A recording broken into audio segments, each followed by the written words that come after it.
শুভ নববর্ষ সবাইকে। আজকে মা বাড়িতে ছিল না। তো ভাবলাম কেননা বাবার জন্য আমিই কিছু রান্না করি। তো আমি আমার মায়ের সে মহা মূল্যবান প্লেটগুলো ভাবলাম বের করে খুব ভালো করে খাবারগুলো সাজাবো। কিন্তু কোথাও আমি সেগুলো খুঁজে পেলাম না। না আমি বাঙ্কারে পেয়েছি, না খাটের তলে পেয়েছি। তো খানিকক্ষণ আকাশের দিকে চেয়ে থেকে যখন আমি পাখির খুব সুন্দর আওয়াজটা শুনতে পেলাম, তো ভাবলাম কেননা নরমাল প্লেটেই করা যাক। যেই প্লেটে আমরা রেগুলার খাওয়া-দাওয়া করি। তো আজকের স্পেশাল মেনুতে ছিল উচ্ছে ভাজা সর্ষে দিয়ে, আর ছিল চিংড়ি মাছ বাটা। এটা আমার খুব ভাল লাগে। এটা দিয়ে আমি গোটা ভাতটা খেতে পারি। আর ছিল তেলাপিয়া মাছ ভাজি, সাথে ছিল চিংড়ি মাছের মালাইকারি, আর তার সাথে ছিল ডাল। আরও আছে। শেষ আর হয়নি আজকের মেনু।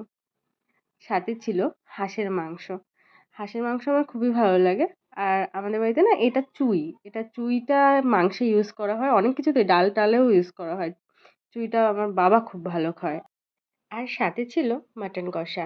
আমি না ভিডিওটা করছি আর আমি ভাবছি কখন ভিডিওটা শেষ হবে আর আমি খেতে পারবো। এত দেখে না এত লোভনীয় লাগছে, আমার দ্বারা আর সহ্য হচ্ছিল না।